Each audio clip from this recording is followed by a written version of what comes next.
Hello tout le monde, je vous retrouve dans une nouvelle vidéo et aujourd'hui on va parler d'entraînement. Comme vous l'avez vu dans le titre, s'entraîner moins pour courir plus ou courir plus vite, c'est vraiment ce qui s'est passé pour moi. Cette vidéo va s'articuler en 3 parties. La première partie, l'introduction, je vais vous expliquer les marathons que j'ai fait, donc c'est-à-dire Paris le 14 avril et 2 semaines plus tard Londres.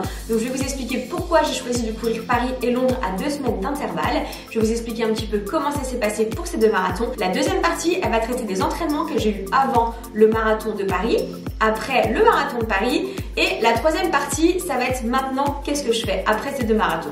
Donc j'espère que vous êtes prêts, c'est parti. Donc on revient au début, le marathon de Paris. Pourquoi avoir couru le marathon de Paris alors que c'est la 5e ou la 6e fois que je le cours? Et bah tout simplement parce que je vis à Paris et que c'est toujours un plaisir de courir dans les rues de Paris. C'est toujours un plaisir de vous rencontrer aussi au salon du running avant.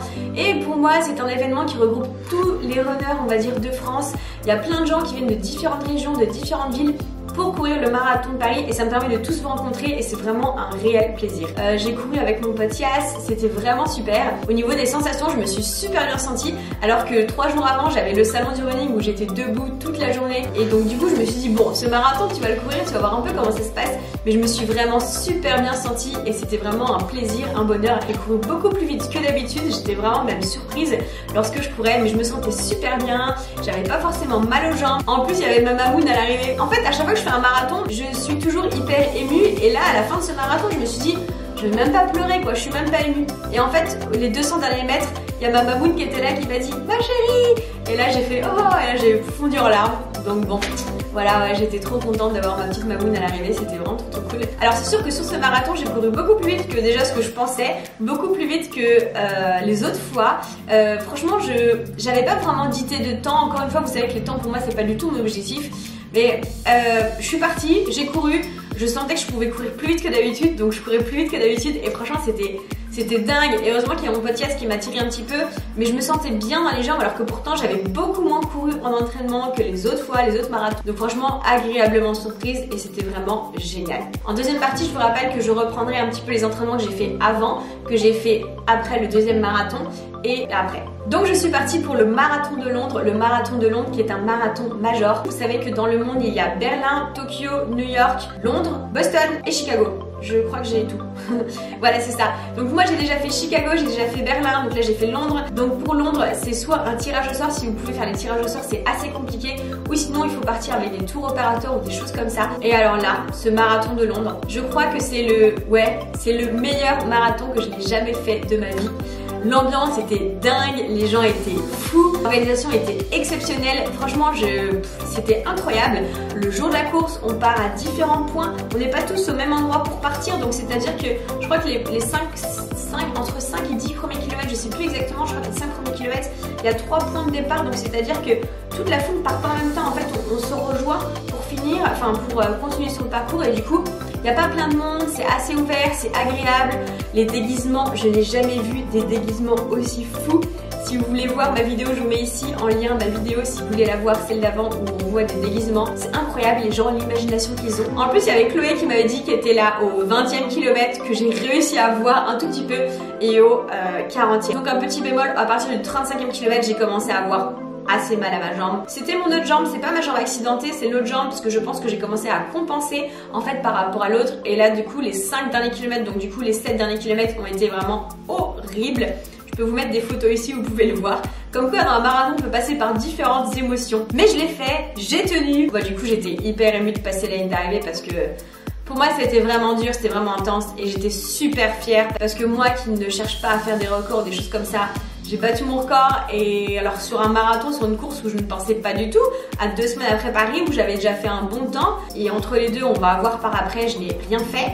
Donc du coup j'étais vraiment incroyablement surprise et du coup ça va me permettre de faire la transition sur mes entraînements, de vous dire que je me suis pas du tout entraînée entre les 2 marathons, je n'ai pas du tout couru, j'ai presque rien fait. Du coup c'était incroyable en fait de pouvoir faire ce temps là et de courir comme ça alors que entre deux je me suis pas vraiment entraînée. Donc on passe à la deuxième partie. La deuxième partie c'est les entraînements. Comment je me suis entraînée pour ces 2 marathons.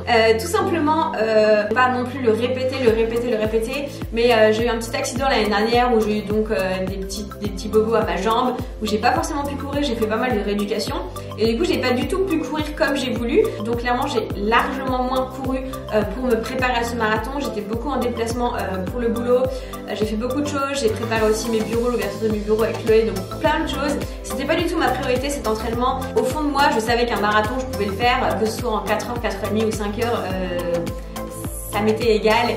Et en fait du coup je courais beaucoup moins, mais par contre je courais beaucoup plus vite. C'est vrai que depuis quelques semaines je cours beaucoup plus vite sur mes entraînements quand je cours. Peut-être des gens qui me motivent peut-être à courir plus vite. La motivation qui est différente et peut-être le fait de courir moins souvent.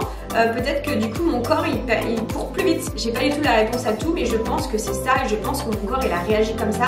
C'est-à-dire que peut-être que j'étais moins fatiguée, j'ai fait beaucoup plus de vélo aussi en salle. Du renforcement, beaucoup de rééducation au niveau de ma jambe. Moi à chaque fois que je courais j'étais hyper surprise de courir en 4,45, 4,47, des choses comme ça sur des sorties plutôt longues, 15 ou 18 km, des choses que je ne faisais pas du tout avant. Je pense qu'il y a des gens qui m'ont motivée aussi à me bouger, à aller un peu plus vite. Et c'est ça qui était vraiment extra en fait. Donc clairement mes entraînements c'était beaucoup du vélo en salle, un petit peu de course sur tapis, un petit peu à l'extérieur, mais clairement largement moins que sur les autres prépa marathons. Et j'avais jamais fait de sortie de plus de 25 km, alors comme je disais au début, j'avais fait des sorties de 30 voire 32 km avant mes précédents marathons. Alors on en vient au marathon de Paris. Une fois que le marathon de Paris est passé, le lendemain j'avais pas eu toute courbature, j'avais rien, je me sentais super bien, franchement c'était génial. Les 2 semaines qui ont été entre Paris et Londres, là grosse chute de morale, j'avais pas du tout le moral, j'étais triste, j'avais envie de rien, plus envie de faire du sport du tout. Très longtemps que j'avais pas eu ça. Je sais pas si c'était un surplus de plein de choses, c'est juste que mon corps a besoin de se reposer. Donc j'ai énormément culpabilisé au début parce que je faisais que dormir. Les après-midi, j'avais envie de rien, j'avais pas envie de m'entraîner, je m'entraînais pas du tout. Que ce soit en natation, en vélo, en renforcement, en muscu, en course à pied, je ne faisais rien, j'avais pas du tout envie. Donc au début j'ai beaucoup culpabilisé, je m'en voulais et plus je m'en voulais, plus je déprimais, enfin je dis pas déprimé vraiment, mais plus j'étais triste en fait. Et ouais, c'était dur quand même parce que je me suis dit, Marine, entre guillemets, t'es nulle, t'es vraiment nulle, tu fais pas ça, tu t'entraînes pas, t'as un marathon dans quelques jours quand même et tu fais rien quoi.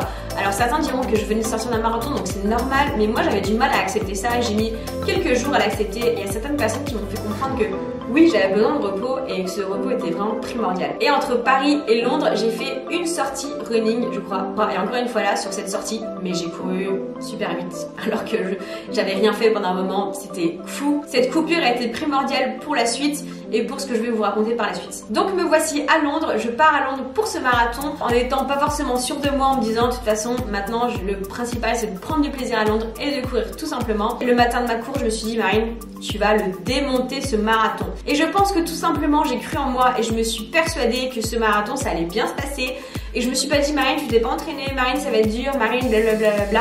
Parce que je pense qu'on se persuade intimement et inconsciemment au fond de soi-même quand on se dit des choses tout fort, quand on dit des choses aux autres, en fait on se persuade, son inconscient, subconscient, je sais pas trop, que ça va pas le faire. Donc moi je me suis dit, Marine, tu vas le démonter ce marathon. Et du coup j'ai démonté ce marathon. Enfin j'ai démonté et franchement c'était exceptionnel, comme je vous ai dit, c'était l'un de mes plus beaux marathons. Et je courais, j'étais heureuse, j'étais vivante, je me sentais tellement bien. Et ouais, bordel, la course à pied, c'est trop bon quoi. Et maintenant, qu'est-ce que je fais après ces 2 marathons? Et bah après le deuxième marathon de Londres, je n'ai pas eu du tout de courbature aux jambes, juste un peu après, j'ai eu un peu mal à la jambe. D'ailleurs, j'ai encore un petit peu mal à la jambe. Je pense que c'est des petites douleurs au niveau des articulations, c'est pas méchant. Là, je fais 3 semaines sans aucune course à pied, pas du tout d'impact. Donc je fais du vélo, je peux faire de la muscu, je peux faire de la natation. J'ai envie de m'entraîner là, c'est plus comme après Paris où j'ai eu un down. Là, j'ai envie de m'entraîner, donc ça c'est chouette. Je reste à l'écoute de mon corps, de mes sensations, etc. Mais pas de course à pied du tout pendant 3 semaines parce qu'il faut faire attention aux articulations, attention au dos, etc. Donc pour conclure cette vidéo qui est une vidéo un petit peu blabla, mais c'est vrai que ça me fait plaisir de pouvoir vous partager ça. La conclusion ce serait de vous écouter. Et moi la première, je pense que c'est quelque chose que je devrais faire beaucoup plus. M'écouter, c'est vrai que c'est pas facile, on a toujours en fait envie de se surpasser, d'aller chercher beaucoup plus loin, etc. Mais je pense que c'est primordial de pouvoir s'écouter et surtout croire en soi et arrêter de culpabiliser. De toute façon, je suis pas une machine, vous n'êtes pas des machines, vous pouvez très bien faire ce que vous voulez, ce que vous pouvez faire surtout, mais ne mettez pas la barre trop. C'est important d'avoir des objectifs, c'est vraiment important d'avoir des objectifs dans la vie, professionnelle, personnelle, sportive, etc. Mais écoutez-vous et faites ce que vous avez envie. Moi, j'ai pas eu envie de m'entraîner pendant 2 semaines, je me suis pas entraînée pendant 2 semaines, j'ai eu envie de démonter mon marathon, j'ai démonté mon marathon. Enfin, voilà, après vous allez me dire oui, mais par rapport à des différentes personnes, c'est différent. Et bien justement, je pense qu'il n'y a pas de règles, il n'y a pas de bonne ou mauvaise façon de faire pour les entraînements. Forcément, il y a des bases, et je pense que chaque personne est différente et chaque personne a des façons de faire et de fonctionner. Et moi, je pense que Ça fait longtemps que je cours, alors je suis pas la meilleure, je suis clairement pas la meilleure, je ne serai jamais la meilleure, mais je pense que je me connais vraiment bien, je connais mes sensations et je sais le matin d'une course, je sais quand je vais parcourir comment je vais être, si je vais être bien, si je vais pas bien me sentir, etc. Et quand je suis partie pour courir Londres, je me suis dit, ça va trop bien se passer. Voilà, donc j'espère que cette vidéo vous a plu. En tout cas, moi c'était un plaisir de pouvoir partager ça avec vous. En tout cas, je vous fais de très gros bisous et je vous retrouve très vite dans une prochaine vidéo. Ciao ciao. Et j'en profite pour vous dire, si vous regardez cette vidéo le 8 mai, aujourd'hui vous avez pas mal de promos sur le site LeLeStyle avec plein de chaussettes spéciales Marathon Finisher. N'hésitez pas à aller jeter un petit coup d'œil, le lien est dans la bio.